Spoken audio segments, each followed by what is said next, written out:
Bom dia, ouvintes da Rádio Assunção Cearense. Bom dia, internautas do blog do Edson Silva. Estamos começando agora o nosso programa, o blog do Edson Silva, na Rádio Assunção Cearense. 5 de outubro, dizendo que termina o prazo para que possa ser feita qualquer alteração na legislação eleitoral brasileira que possa valer nas eleições do próximo ano. A Câmara dos Deputados aprovou às pressas uma mini-reforma eleitoral e mandou o material para o Senado ainda no mês passado. Nós antecipamos aqui, em mais de um comentário, que os senadores poderiam não votar a mini-reforma eleitoral aprovada aqui pela Câmara. E se confirmou a nossa observação.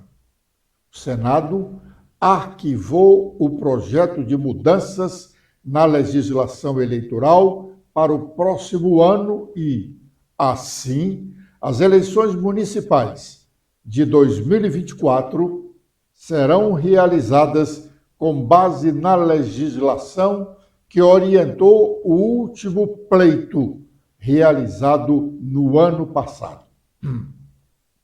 A propósito, um grupo de vereadores de Fortaleza recentemente esteve em Brasília pedindo aos 3 senadores cearenses, Augusta Brito, Cid Gomes e Eduardo Girão, que votassem contra a mini-reforma. Todos eles disseram que não precisariam de votar contra, porque a matéria não seria levada a plenário, como de fato não foi. Com Cid Gomes, a conversa dos vereadores foi mais demorada porque o senador quis saber a opinião deles sobre os entendimentos para as eleições do próximo ano na capital cearense. Na verdade, mesmo, o senador Cid queria era dar a versão dele, Cid, para os últimos episódios internos no PDT e aproveitou para falar, inclusive, do processo de escolha do nome do prefeito José Sarto para disputar as eleições municipais de 2020. Ele, Cid, é contra a candidatura de Sarto à reeleição e disse que o nome dele, Sarto, na época, lá em 2020, para ser candidato a prefeito, e disse que o nome dele, o nome da preferência dele, Cid, na época, para ser candidato a prefeito, era o do deputado estadual Salmito Filho, que teria sido vetado. Ele, Cid, contou a história para os vereadores de Fortaleza, ou para um grupo de vereadores de Fortaleza, pela metade. Pois não disse que um dos que vetaram o nome de Salmito foi o então governador Camilo Santana e o ex-prefeito de Fortaleza, Roberto Cláudio. E mais, sobre essa conversa de Cid com os vereadores, eu conto com outros detalhes no nosso blog, no blog do Edson Silva, ainda hoje. Acompanhe-nos.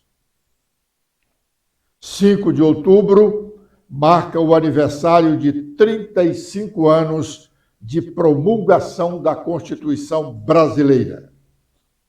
Os constituintes cearenses, liderados pelo senador Virgílio Távora, de saudosa memória, tiveram uma importante participação na elaboração de nossa atual Constituição.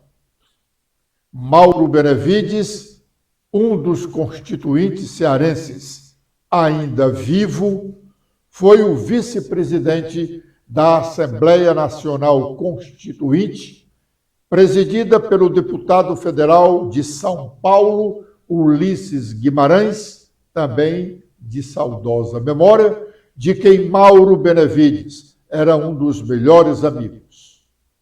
Ontem, o deputado federal Arthur Lira, presidente da Câmara dos Deputados, falou sobre a importância da nossa atual Constituição, mesmo com mais de 100 emendas aprovadas ao longo desses 35 anos. Vamos ouvi-lo.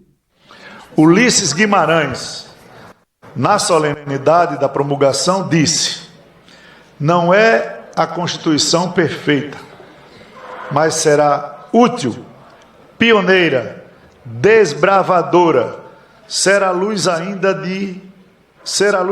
que de lamparina na noite dos desgraçados. Sua perspectiva se confirmou nesses 35 anos. A Constituição passou por várias emendas, mas preservou, lógico, a sua essência. É útil, é pioneira e é desbravadora. Ilumina ainda hoje os caminhos por onde cada um dos integrantes desse parlamento pode trilhar. Estabelece as balizas que delimitam o campo de ação de cada um dos poderes do Estado. E é importante sempre que nós saibamos nos conter, cada poder desta nação, nos seus limites constitucionais. Dá aos cidadãos meios para fiscalizar a vida pública, é garantidora da imprensa livre e alça a proteção do meio ambiente ao nível de importância que a questão realmente merece. A realidade que recai sobre nós, no entanto, nos mantém distantes da completude desses direitos e garantias. Ainda temos o imenso desafio da desigualdade social para ser superada.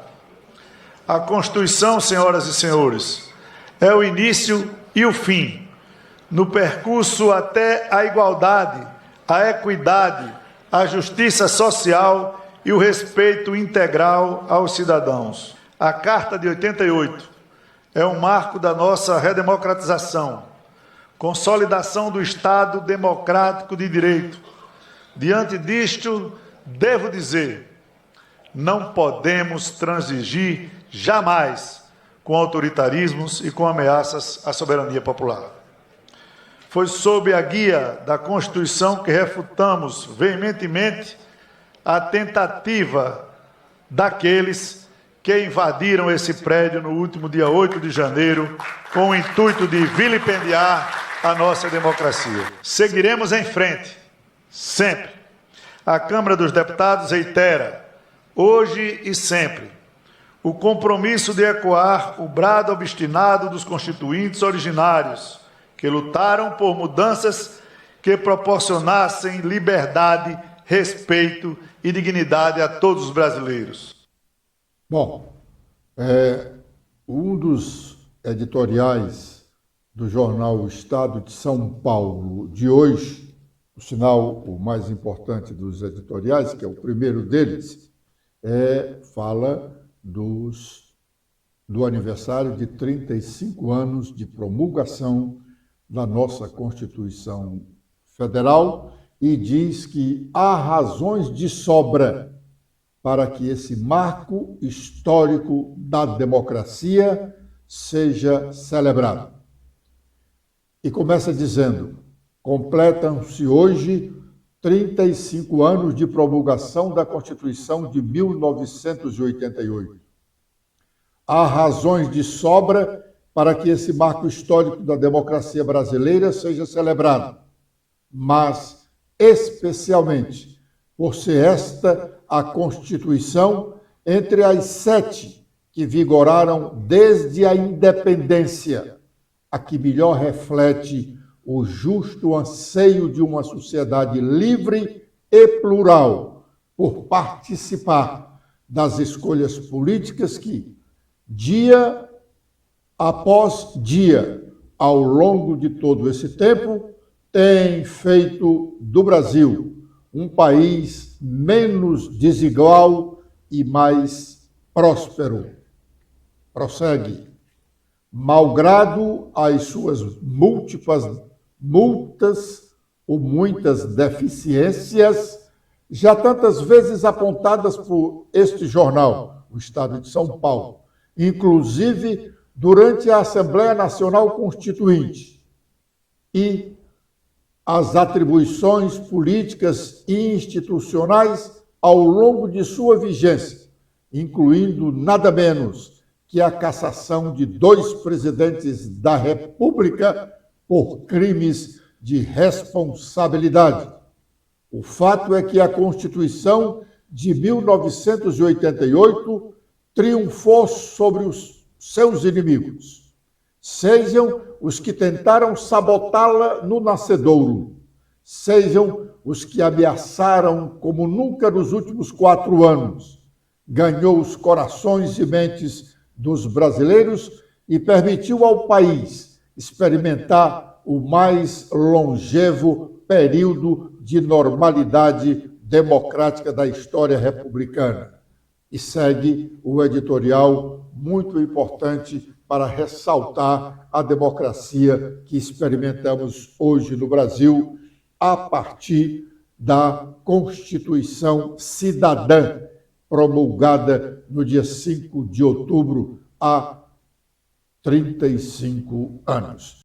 A Comissão de Constituição e Justiça do Senado Federal ontem avançou na discussão de projetos que promovem mudanças no trabalho dos ministros do Supremo Tribunal Federal. Stephanie. Olá, Edson. Olá, internautas do blog do Edson Silva. O Senado destaca que a Comissão de Constituição e Justiça, a CCJ do Senado, aprovou nesta última quarta uma proposta de emenda à Constituição que limita decisões monocráticas e pedidos de vista nos tribunais superiores. A PEC, apresentada pelo senador Oriovisto Guimarães, do Podemos, recebeu o voto favorável do relator, o senador Lidião Amin, do PP, e agora será encaminhada para deliberação do plenário do Senado. A decisão monocromática é aquela proferida por apenas um magistrado, em contraposição à decisão colegiada, que é tomada por um conjunto de magistrados. A PEC veda a concessão de decisão monocromática que suspenda a eficácia de lei ou ato normativo com efeito geral, ou que suspenda ato dos presidentes da República, do Senado Federal, da Câmara dos Deputados ou do Congresso Nacional. No caso de pedido formulado durante o recesso do Judiciário que implique a suspensão de eficácia de lei ou ato normativo, será permitido conceder decisão monocromática em casos de grave urgência ou risco de dano irreparável, mas o tribunal deverá julgar esse caso em até 30 dias após a retomada dos trabalhos, sob pena de perda da eficácia da decisão. Bom, algumas dessas medidas votadas lá na Comissão de Constituição do Senado são realmente importantes. O momento é que não é oportuno.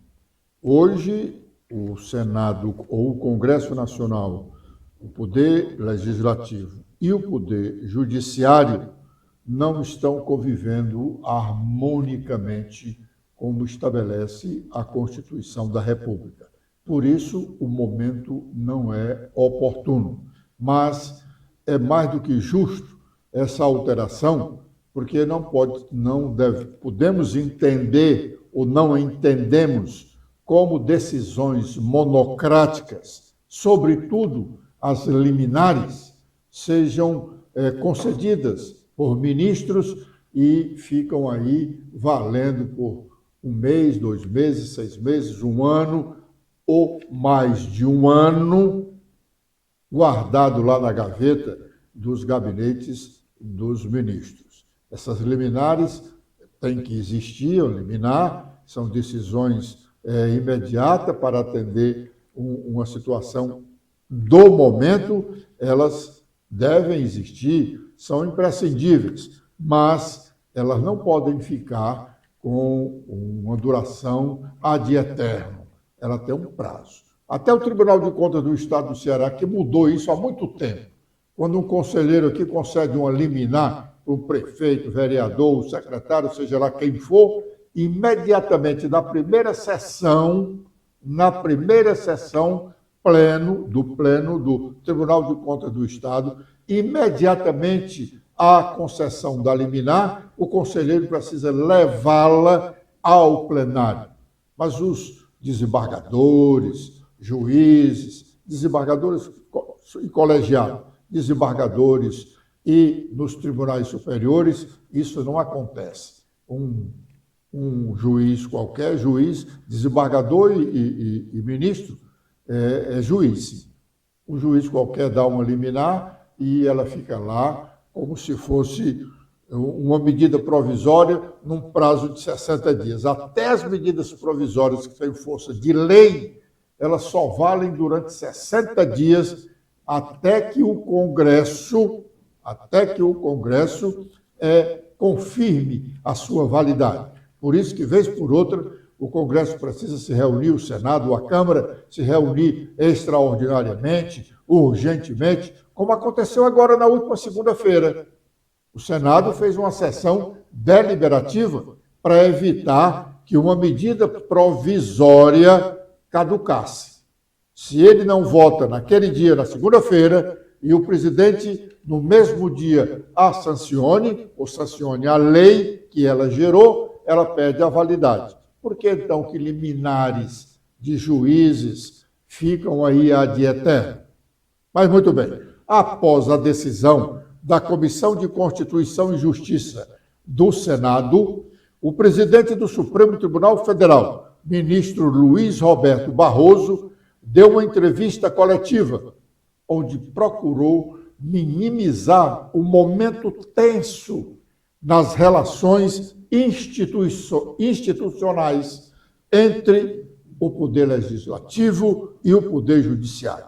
Vamos ouvir parte do que disse o ministro Luiz Roberto Barroso. Deixa eu dizer, numa democracia, nenhum tema é tabu. E, portanto, tudo pode e deve ser discutido à luz do dia. E acho que o Congresso Nacional é o local próprio para o debate público. De modo que eu vejo com grande naturalidade a discussão sobre temas de interesse nacional. Eu compreendo. Compreender não significa concordar, mas compreendo. O Supremo, nesses 35 anos de reconstitucionalização do Brasil, acho que tem servido bem ao país na proteção das instituições de uma maneira geral, na proteção da democracia. Acho que nos últimos anos o Supremo teve um papel decisivo e salvou muitas vidas diante do negacionismo em relação à pandemia. Acho que em alguns momentos de sobressalto o Supremo foi um bom guardião da Constituição contra o autoritarismo, contra as posições extremistas. O Supremo, como qualquer instituição democrática, é passível de críticas e, não por outra razão, tem votos divergentes aqui. Portanto, nem mesmo todos os ministros concordam com todas as decisões. Mas na vida democrática a gente convive com a discordância e com a diferença e a absorve e, no geral, se curva à vontade, eu penso, da maioria. De modo que eu, honesta e sinceramente, considerando... Agora é o momento de sabermos quais são as nossas manchetes. Letícia. Olá, Edson. Olá a todos que acompanham o nosso programa desta quinta-feira. Com as atualizações feitas no nosso blog, temos que Alexandre de Moraes anuncia a abertura do código-fonte e reafirma a confiabilidade da urna eletrônica. A abertura, a cerimônia feita ontem, reforça o compromisso da Justiça Eleitoral com a transparência e a segurança do sistema eletrônico de votação, bem como o fortalecimento da democracia. Também temos que o PSB de Eudoro Santana se solidariza com Cid Gomes e convida o senador para retornar à sigla. Cid foi destituído da presidência interina do PTT na segunda-feira passada, 2 dias após reunião com o diretório estadual, onde, segundo o presidente da agremiação, deputado federal André Figueiredo, diz que o senador havia desrespeitado um quadro histórico do partido e o fato de Cid ter colocado em debate o ingresso na base governista de Elmano de Freitas, também foi o estopim para a decisão do dirigente. E após pedido de Figueiredo, o tema foi retirado de pauta e Eudoro Santana fez essa declaração. Pedetistas de Fortaleza partem em defesa de André Figueiredo e criticam ações de Cid. Vereadores aqui da capital se posicionaram na manhã de ontem, quarta-feira, sobre essa nova crise interna da legenda e defenderam o deputado federal como presidente legítimo da sigla. Temos que vereador admite que Sarto, Capitão Wagner e bolsonaristas podem estar juntos nas eleições de 2024 aqui em Fortaleza. Essa é a avaliação do vereador Márcio Martins, que apontou que Cid tem interesse em comandar o partido para evitar que a legenda pedetista esteja alinhada com candidaturas de direita e de extrema direita contra um eventual candidato do PT. Agora, com os destaques nacionais, iniciando com o Globo, temos em principal destaque os 35 anos da Constituição, como texto referência no mundo, garantiu direitos básicos aos brasileiros. E com as últimas da Folha de São Paulo, temos em principal destaque que o governo cobra fidelidade de aliados após reforma e em meio à instabilidade na base. Um mês após ceder pastas ao Centrão, a gestão tenta fortalecer o apoio no poder legislativo. E o Supremo vai decidir sobre pensão por morte do INSS a menor sob guarda. A Corte determinou repercussão geral para o tema, e essa decisão valerá para todas as ações. Bom, o diretório municipal do PDT volta a fazer reuniões normais. Durante esse período aí que o senador Cid Gomes estava interinamente na presidência do diretório estadual, o diretório municipal isolou-se. Agora, como o Cid não é mais presidente do diretório municipal, o diretório é presidido por André Figueiredo, o diretório municipal, que é presidido por Roberto Cláudio, volta a se reunir. Tem uma reunião hoje e, nesta reunião, eles vão definir um novo calendário de encontros nos bairros de Fortaleza, já visando as eleições do próximo ano. Agora, com uma situação nova, porque entendem os dirigentes municipais do partido que o prefeito José Sarto decidiu que é candidato à reeleição. Por isso, tem conversado com todos os vereadores e, no fim deste mês ou até o início de novembro, vai lançar um pacotão de obras envolvendo recursos da ordem superior a R$1 bilhão, obras que deverão ser inauguradas até o limite da sua participação em inaugurações de obras como candidato à reeleição, o que poderá acontecer até julho do próximo ano. O governo federal anunciou a criação de centenas de cursos de medicina no Brasil. No estado do Ceará, serão 10 novas faculdades de medicina no interior, com capacidade de formação de até 600 novos médicos. Isto depois dos 5 anos de curso que eles frequentarem, né? Quer dizer, essas novas faculdades vão ser instaladas no início do próximo ano, vamos aproveitar aí os aprovados no Enem e iniciarão seus cursos no início de 2024. 5 anos depois, 2029, nós já vamos ter a primeira leva de 600 novos médicos formados aqui no estado do Ceará. Ainda no ano passado, fizemos uma entrevista, ou melhor, ainda neste ano, no começo deste ano, fizemos uma entrevista com o presidente do Sindicato dos Médicos Cearenses, o doutor Leomardo Alcântara, e falamos, dentre outras coisas, sobre a qualidade da formação de médicos nos dias de hoje. Ele reconhece que a formação é bem menos qualificada que a formação dos médicos do passado. E chega a defender, atenção, o presidente do Sindicato dos Médicos do Ceará, o doutor Leonardo Alcântara, chega a defender a necessidade de um Conselho Regional de Medicina ou o Conselho Nacional antes de conceder a autorização para o novo médico começar a trabalhar, faça com o profissional recém-formado, saído da universidade, saído da faculdade, faça um exame de avaliação da sua formação. A exemplo do que acontece com os advogados que, após formados, precisam fazer um exame na Ordem dos Advogados do Brasil para, só depois, se aprovado, ser realmente habilitado para o mistério. Vamos ouvir o que disse o médico Leonardo Alcântara sobre a necessidade de os novos médicos serem examinados pelo Conselho Regional de Medicina dos seus respectivos estados. Essa preocupação? Sim, passa. A gente também advoga que há que se ter rigor na abertura de novas escolas de medicina, faculdades, e também há que se averiguar se as já abertas elas estão realmente formando esses médicos a contento, né?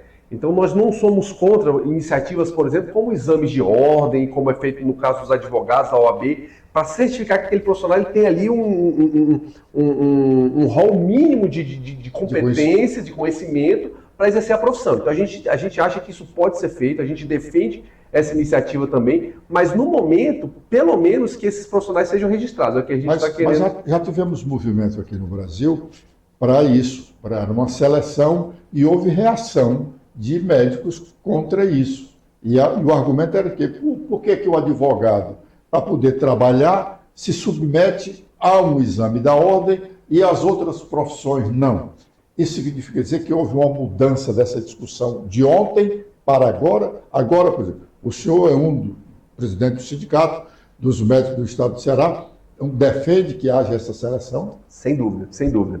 Quanto mais garantias, né, de que um profissional, ele é um profissional que tem essas competências, melhor para a população, melhor para a saúde pública, isso traz ali um resultado melhor nos atendimentos, isso traz até economia. A gente está falando de saúde pública, a gente tem que falar de custo e gasto, né? Então isso traz até economia. Então a gente defende, sem dúvida, que esses profissionais eles possam passar por alguma certificação de que realmente estão aptos, tanto os nacionais quanto os estrangeiros. E para os estrangeiros já existe essa avaliação que é chamada revalida.